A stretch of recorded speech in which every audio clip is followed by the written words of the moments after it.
privilege to interview William Dawson 5 times from 1979 through 1981 to write the seminal work on his life and to share his educational influence. When I began doctoral studies in music education, I had already selected Dawson as my topic for my dissertation, and I mentioned the fact to one of my colleagues. I was shocked when Tom told me that his father was the optometrist for William Dawson in Montgomery, Alabama. In those days, long before the HIPAA law prohibited sharing of information about patients, Tom secured Dawson's address, and I wrote to ask him if he would allow me to come visit and begin to gather information to write about him. Typical of Dawson, he deflected all the attention and said, "I don't know what you're going to write about." Dawson was a prolific letter writer, as you can see here, and he kept copies of all his correspondence. There are many, many carbon copies of letters he wrote and then copies of the letters he received. You can see I sort of did the same thing with him in mind. But now, after a 46-year teaching career, an expansion of the original dissertation will finally be in print in April 2023. It is amazing, though, that this forthcoming book will still constitute the first entire volume dedicated solely to this incredible man.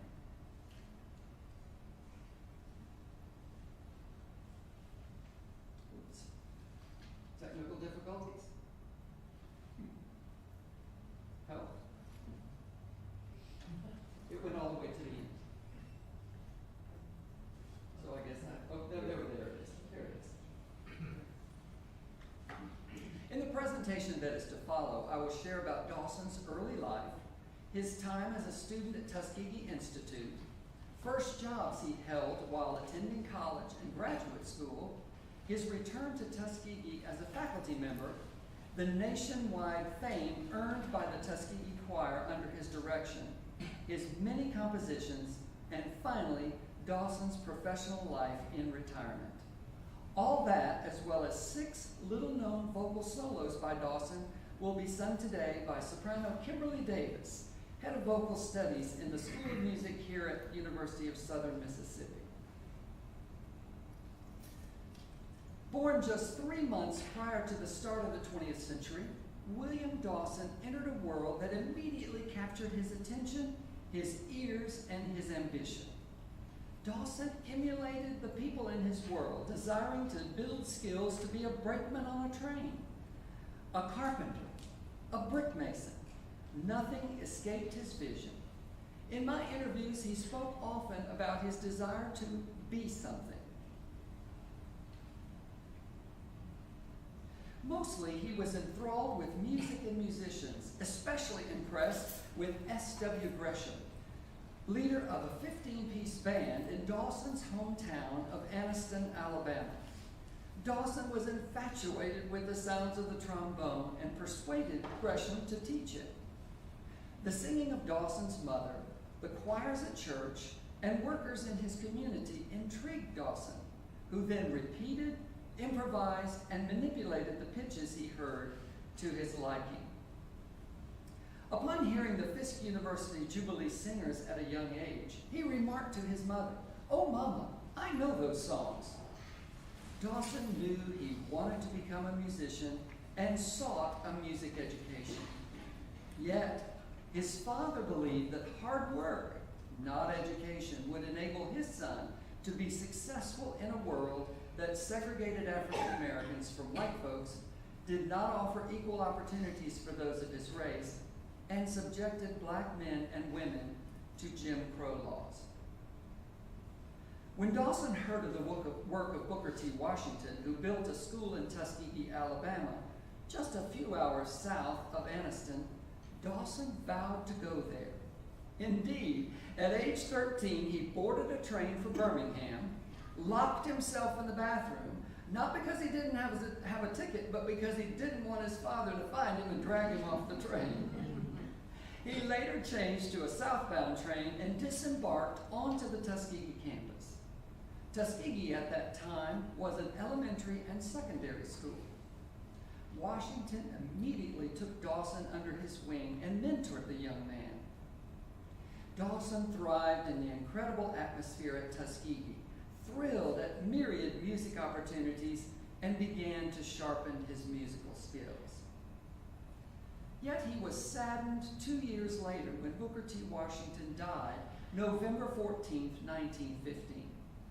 Dawson marched in the Tuskegee Band behind the funeral cortege and was amazed at all the funeral flowers that were arranged in a pyramid in the cemetery behind the Tuskegee Chapel after the burial. The brave young man plucked blossoms from the bouquets, then pressed them in a scrapbook and kept them his entire life. During my first visit with Dawson, he showed me one of the funeral flowers and gave me a petal. Placed in a glass paperweight for safekeeping, this remnant of Washington's funeral floral arrangements is over 100 years old. As the second tenor in the Tuskegee Quintet, Dawson traveled on the Red Path Chautauqua circuit, performing throughout the Northeast and into Canada. The Burlington, Vermont News reported on August 17, 1921, that Dawson was featured as trombone soloist during the performance in that city, and that had there been more time, the audience could have listened to Dawson all afternoon long. However, despite their official status as part of the performers on the circuit, the singers and their faculty spokesman, Captain Alvin J. Neely, faced racial discrimination. White bystanders routinely harassed the singers when trying to board the train, and Northern hotel staff often refused to lodge them. On one of the Chautauqua performance journeys earlier, on February 26, 1921, Dawson was thrilled to meet composer Harry T. Burleigh in New York City. Burleigh, who had studied at the National Conservatory of Music in New York under Antonin Dvorak, was already known for setting organic African-American melodic material in the form of vocal solos. Dawson sought advice from the musician and left a copy of a manuscript for Burleigh to peruse. Following graduation from Tuskegee in 1921, Dawson accepted the position of band director at Kansas Vocational College in Topeka. But the college president alerted him that he needed to bring instruments to start that band program. The voracious and indefatigable Dawson remained in that, accumulated 20 instruments with which to initiate the music program. He remained in the position for 1 year, but realized he needed more music education. Resigning his position, he tried to raise money to continue his trombone studies at Ithaca College in New York under Pat Conway. He penned a song, which he dedicated to his mother, borrowed money to self-publish the piece, and went door to door, not only in Kansas City, Missouri, but also across the line in Kansas City, Kansas, to market the piece, demonstrating at each door and hoping to sell them for 25 cents a copy. Dr. Davis joins me now in a performance of this vocal solo titled Forever Thine.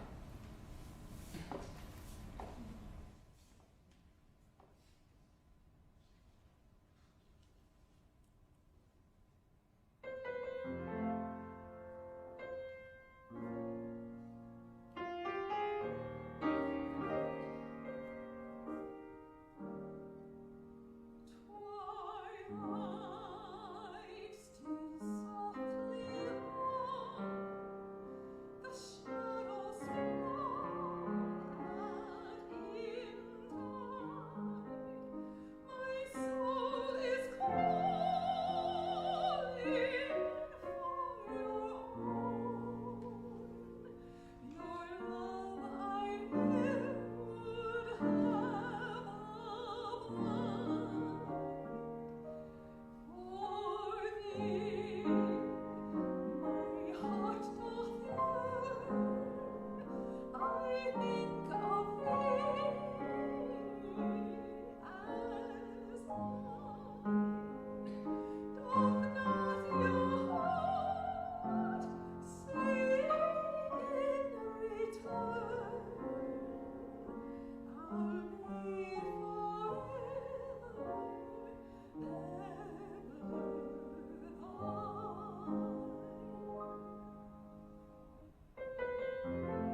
limited income from Forever Thine, his financial situation required that he take a job as music director at Lincoln High School in Kansas City, Missouri.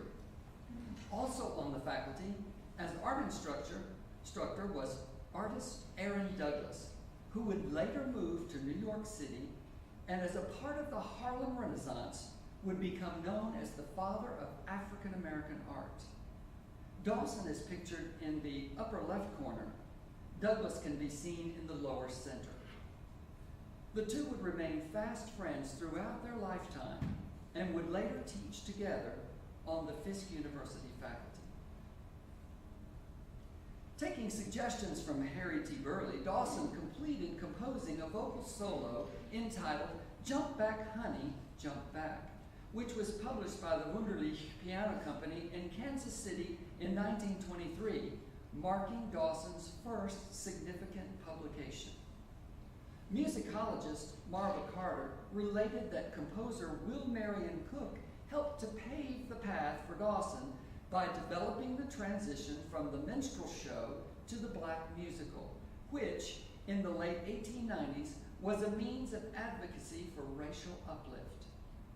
Cook collaborated with Paul Laurence Dunbar in 1898 to produce Broadway's first all-black cast in a musical sketch known as Clorinda, or The Origin of the Cakewalk. In that work is a song called Jump Back, Honey, Jump Back, and those lyrics, likewise, were set to music by Dawson in his last student days at Tuskegee. The mere fact that a realistic courtship scene between a black couple in this particular poem and song, rather than a burlesqued, unrealistic encounter, signaled the slipping of the minstrel mask.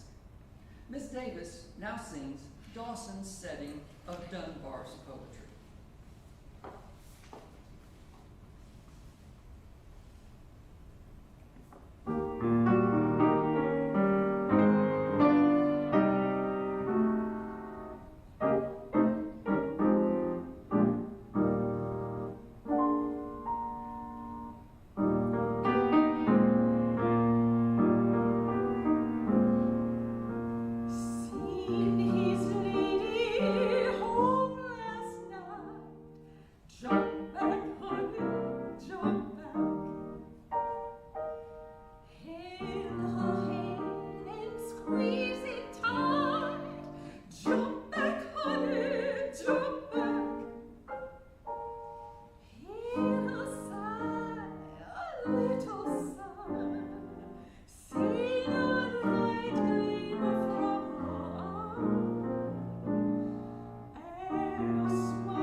Jump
While,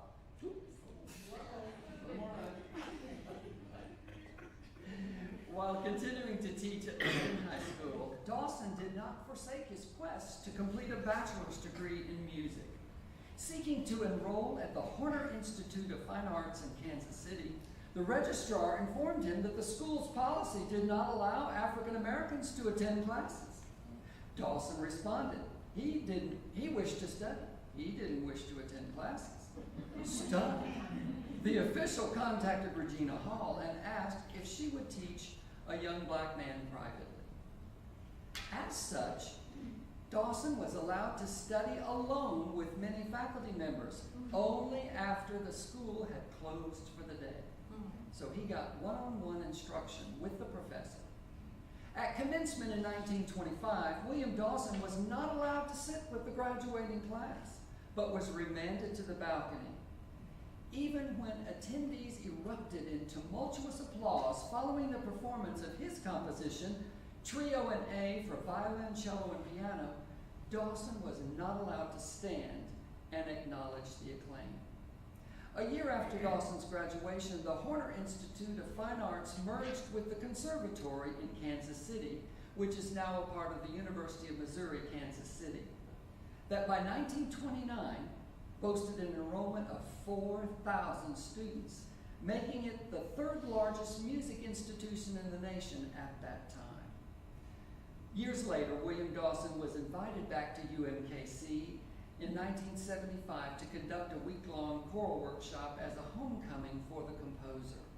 Dawson was honored with his own page in the Conservatory's 100th anniversary book. In the spring of 1925, the Lincoln High School Choir was invited to sing at the Music Supervisors Convention in Kansas City. The music supervisors were the forerunner of the Music Educators National Conference, which is known currently as the National Association for Music Education. Music publishers swarmed Dawson following the impressive performance of several of the spirituals he arranged, and Dawson accepted an invitation to meet music editor William Arms Fisher of the Oliver Ditson Company at the Muehlebach Hotel. Flabbergasted that Dawson had entered through the front door, the desk clerks indicated he would have to go out, go around the building, and enter in through the back door. Unruffled, Dawson stood quietly, unmoving, until eventually the clerks cleared the elevator and a bellhop took Dawson up by himself to meet Mr. Fisher. Despite the fact that the Ditson Company did not follow through after the meeting, the wonderful performance of the Lincoln High School Choir led to the publication of several of what Dawson called Negro folk songs. One, entitled Talk About a Child That Do Love Jesus, was published by the Fitzsimons Company of Chicago in 1927. Here is Dawson's vocal solo setting.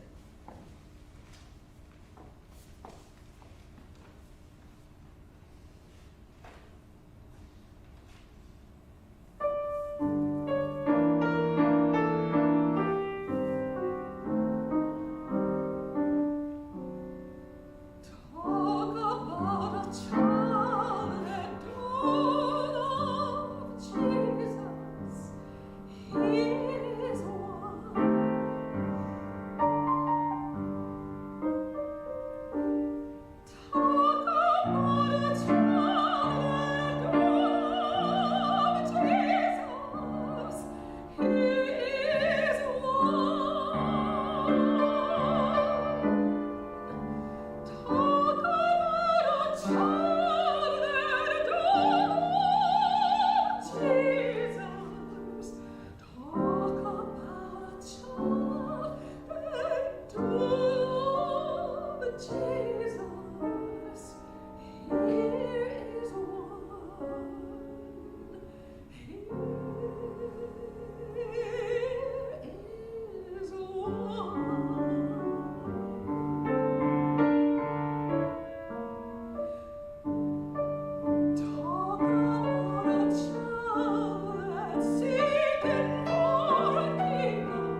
Resigning from Lincoln High School in 1925, Dawson left Kansas City to study with Adolph Weibig in pursuit of a master's degree in composition from the American Conservatory of Music in Chicago.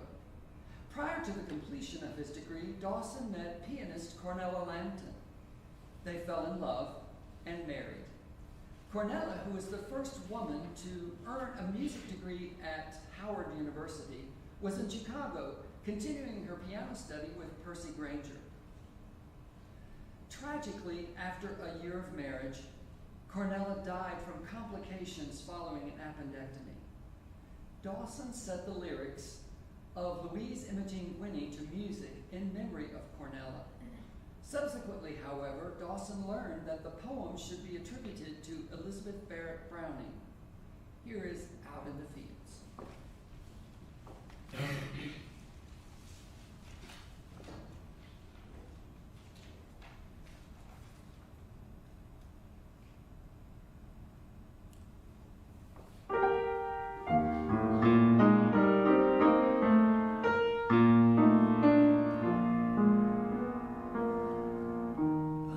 Little cares that frightened me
degree in composition, Dawson remained in Chicago that seemed to bustle with the far-reaching effects of the Harlem Renaissance.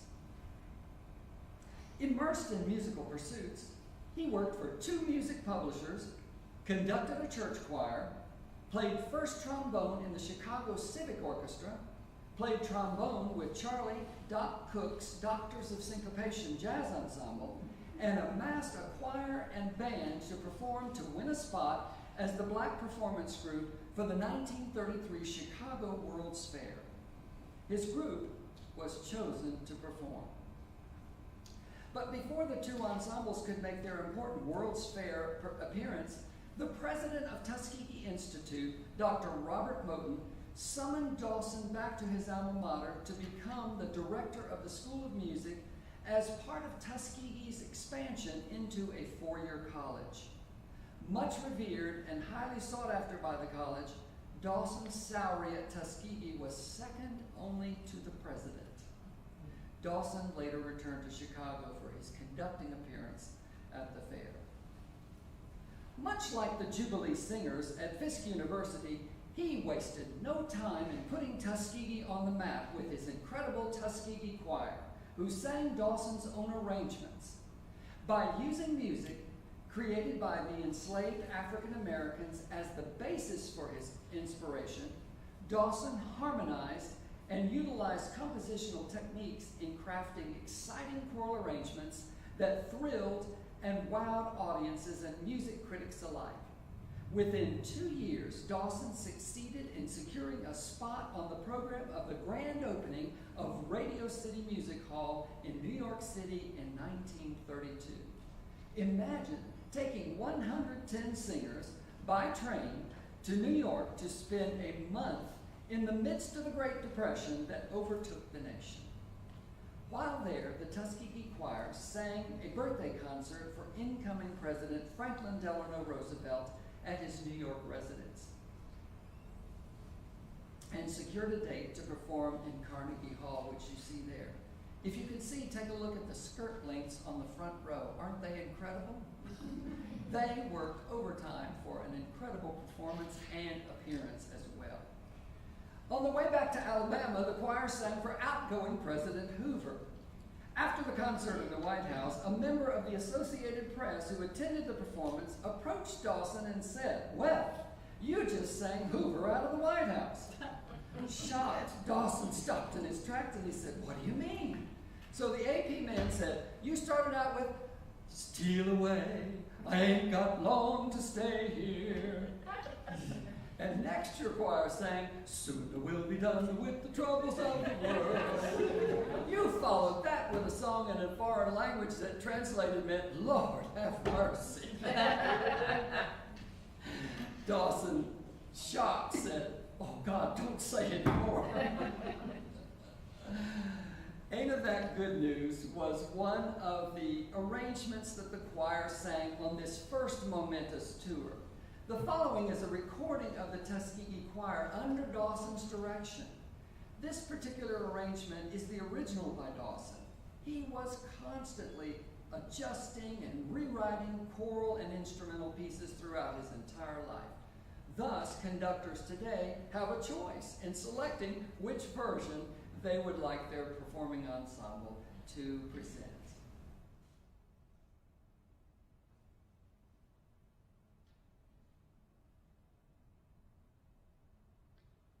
We're going to listen to a performance here.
Let's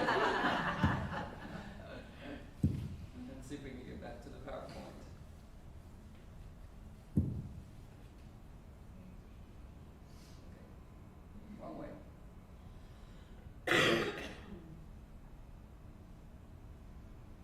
Once back in Tuskegee, Dawson put the finishing touches on his extended work entitled Negro Folk Symphony. Intent on making certain that the world knew that a black man had composed a symphony, Dawson included the word Negro in the title.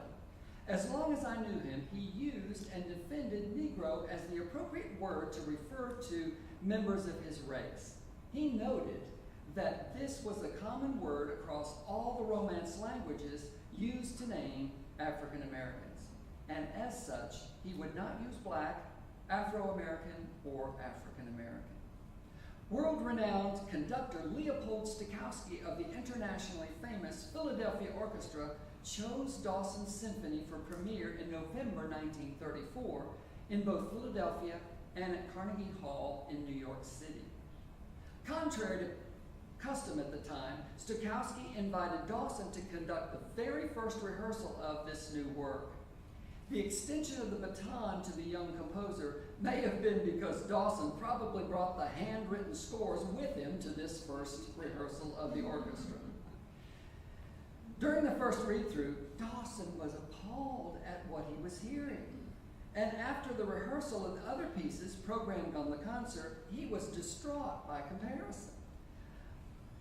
Dawson sought consolation from the great conductor who said, "Here, have some vodka, and just get over it." Stokowski ended up soothing Dawson's ruffled and bruised ego by telling him to be patient and to attend the successive rehearsals. So with that in mind, Dawson the next morning went to the third balcony of the performance venue called the Academy of Music, with the idea that if it still sounded bad, he could sneak out and down the stairs and nobody would know where he'd gone and it would be over. But miraculously, the sounds were a little better. So the next morning, he only went up to the second balcony. And when things began to get even better, he decided he felt comfortable enough to go to the ground floor for the final rehearsal before the actual performance. During the performance, the audience broke with custom and applauded in between the movements. At the conclusion of the symphony, the standing ovation continued so long that Stokowski ran off stage and dragged Dawson back to acknowledge the response. Marvelous acclaim by critics was followed by an avalanche of cards, letters, and telegrams received by Dawson from concertgoers and from many across the nation who had listened by radio.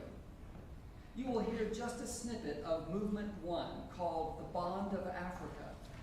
The horn introduces a motive that Dawson calls the missing link.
As you can see from the flyer here, Leopold Stokowski later recorded Negro Folk Symphony with the American Symphony Orchestra, a group he put together beginning in 1962. Most recently, Thanks be to God, there has been a resurgence in the performance of Dawson's only extended work. The ORF Vienna Radio Symphony Orchestra recorded the symphony in 2020, and I'm excited that the Boston Symphony has scheduled Dawson's Symphony for concerts March 9th, 10th, and 11th, 2023. Dawson used the steam press at Tuskegee Institute to print his successive compositions of spirituals, or Negro folk songs, as Dawson preferred to call them. One, entitled My Lord, What a Morning, differed from the Harry T. Burleigh arrangement in that Dawson's spelling of morning indicated a time to mourn rather than the start of the day, as did Burleigh's. Inspiration for Dawson's setting came from the stained glass window in the Tuskegee Chapel as seen here. The stained glass window portrays the history of African American music through spirituals. The section depicting My Lord, What a Morning is spelled as Dawson chose to set those words. Even though the original chapel burned in 1957, the stained glass window was reconstructed and can be viewed today in the modern structure on campus. Dr. Davis returns now to sing Dawson's beautiful setting of the melody and lyrics.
Dawson's 25 years as director of the Tuskegee Choir, the singers were heard over NBC, CBS, and ABC radio networks from coast to coast. And from 1952 through 1955, the Tuskegee Choir sang on television several times, most notably The Ed Sullivan Show. The picture of the choir in the Tuskegee Chapel, here, seen here, was a part of the advertisement for the choir's radio appearance on the Edgar Bergen and Charlie McCarthy show originating from the Tower Theater in Atlanta, Georgia in 1950. And there you can see what the original stained glass window looked like. It was in 3 different panels. But again, miraculously, the company who made it reconstructed it and put it into one solid piece, but again, was very impressive. Fulfilling a lifelong dream, Dawson traveled to West Africa from December 1952 through February 1953 to experience African music firsthand. Here he is armed with the first portable reel-to-reel tape recorder, with which he recorded rhythmic and melodic examples of traditional folk music. Upon return to Tuskegee, he revised portions of the Negro Folk Symphony to provide rhythmic motives he believed more authentically represented his missing link to Africa. Dawson's own thoughts and research on the subject of Negro folk songs appeared in an article in the March 1955 issue of Etude, entitled Interpretation of the Religious Folk Songs of the American Negro. The essay encompasses the history and growth of this music and discusses supposed oddities in the lyrics. Dawson offered an explanation for the language of the enslaved. Quote, "It is a mistake to think that the dialect of the Negro is only a crude attempt to pronounce Anglo-Saxon words. Careful examination will reveal that instead, it is an instinctive modification of their harsh and guttural sounds to satisfy his preference for the soft and euphonious vocables characteristic of his native African speech. Instead of the diphthongal I, the Negro says ah. For the sharp aspirated in the, he uses d. For the final in with, he says wid." End quote. Dawson insisted that those enslaved in America suffered inhuman treatment, yet not a word of hate emerged from the Negro folk songs. Rather, the enslaved felt a oneness with Jesus Christ, who bore no malice toward his persecutors. Quote, "In the story of Jesus, the slave found the counterpart of his own tragic experience and instantly claimed the hero of that epic drama for his own, which gives meaning to the oft-recurring Ma Jesus in these songs. The slave identified himself with the Savior of all mankind, whose travail and triumph became the hope and assurance of his own deliverance. Thus, religion became the medium for expressing the slave's laments and aspirations for physical as well as spiritual release." End quote. Dawson concluded the article with the following admonition, quote, "The religious folk songs of the American Negro are not to be considered lightly. They express the outlet of suppressed emotions and religious fervor. They are the reflection of a deep spiritual experience. The creators of this unique body of song literature seem to have had the Spirit of God in their hearts.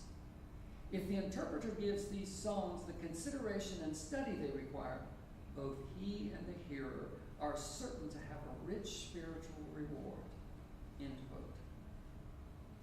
Dawson retired from Tuskegee in 1955, and a year later, the U.S. State Department sent him to Spain as a cultural emissary to conduct his own compositions. The spirituals were to be merged in concert with the music of Spanish Renaissance composer Tomás Luis de Victoria at the behest of Spain's cultural minister. Dawson's Spanish hosts looked upon him as an ambassador who would take the beautiful Iberian music back to share in America, and claimed that he left an ineffable mark on the hearts of Spaniards. Dawson remained in demand as a guest conductor for choirs and orchestras for over 45 years following his retirement from Tuskegee. In 1986, at my invitation, Dawson appeared as headliner for the first ever conference of the Mississippi chapter of the American Choral Directors Association at the University of Mississippi in Oxford. It was a moving moment when he was introduced with the honor and dignity he deserved, which was a direct contrast to the times in the 1930s where segregation was a distinct part. When he brought the Tuskegee Choir to the Mississippi State College in Starkville in 1936, 50 years prior, the flyer announcing the concert at that time included the clause at the bottom indicating that the balcony was reserved for Negroes. Tuskegee University hosted a marvelous 90th birthday party on September 24th, 1989, 2 days before his actual birthday. Dawson personally signed the copy of the program that you see here, during which invited guests and Tuskegeans paid tribute to him through the reading of scripture, singing of hymns, renditions of his spirituals, and honors from state and national officials. 3 months following a post-90th birthday celebration at the American Choral Directors Association Southern Division Convention in Birmingham, Dawson passed away May 4th, 1990. William Dawson had fulfilled a wish in his early childhood to be something. We close the music portion of this presentation with his arrangement of There Is a Balm in Gilead. The song seems to sum up Dawson's response to life with the words, "Sometimes I feel discouraged and think my work's in vain, but then the Holy Spirit revives my soul again."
There is still much to learn about William Dawson.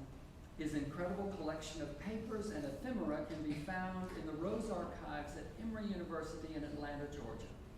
One goal of the forthcoming book on Dawson is to spur further research that will reveal more of William Dawson's story. Thank you.